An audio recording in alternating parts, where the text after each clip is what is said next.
बाबा बाबा.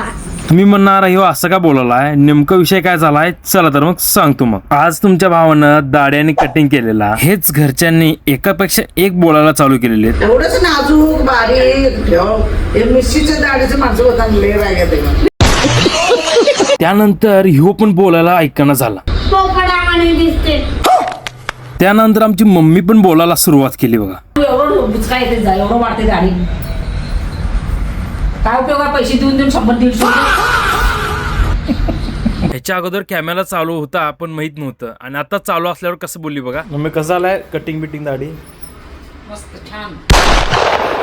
मगाचे काय बोलल्यास नाही त्यात आलाय कॅप्चर, लक्षात ठेव. आता काय चांगलं बोलू नकोस. ये सब क्या देखना पड़ रहा. गल्लीत आलेल्या संयम म्हणतोय तुझ्या मोबाईल मध्ये तुझंच ब्लॉग दाखव. माझ्या मोबाईल मध्ये बघणार रे ब्लॉग, तू तुझ्या मोबाईल मध्ये बघणार नाहीस.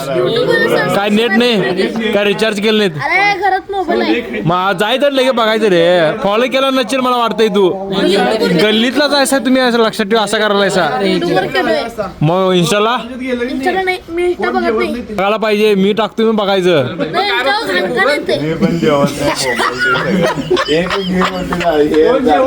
याचा पोरगा बी, याचा पोरगा आहे हे, ह्याचा पोरगा आहे. हा बोल की. मी आणि सोन्या चाललेलो मिरजला, कारण की रोहन येणार होता गोव्यावरून. गल्लीत पोचल्या पोचल्या आमची कार्यकर्ते बघा. आमचा सोन्या, हे आमचा सोन्या. हे आमचा सोन्या. हा पहिलं वाक्य आमचं हेच असणार.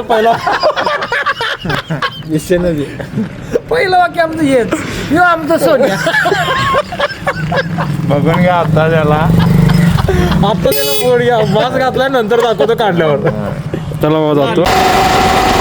मिरज रेल्वे स्टेशन पोचल्या ह्यो अजून काय आलाच नव्हता. त्यात आम्हाला मित्रांनं गंडवलेला. फोनवर म्हटलेला अरे इथं आलोय मी, आणि गाडी नाहीत कुठलंच. गाड्या बेडे नाही तू खा सांगतोय, गाड्या बेडे नाही अजून यालायस. तुमच्यासारखे असं दोस्त भेटत नाही. रोहिण्याला म्हणलं आता तूच गाडी मार.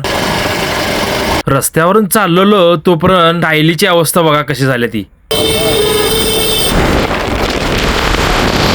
संध्याकाळी एवढी थंडी होती, मग आम्ही थांबलो नाश्ता करायसाठी. पहिला चहा घेतलं आणि त्यानंतर मॅगीवर ताव मारला. डायरेक्ट घरी पोहोचलो. तर भाऊंनो, व्हिडिओ लाईक करा, शेअर करा, नाही काम करा, तुमच्या भावाला जाचा फॉलो. आणि हा तुमचा पण मित्र असा गंडवत असेल तर कमेंट करायला विसरू नका.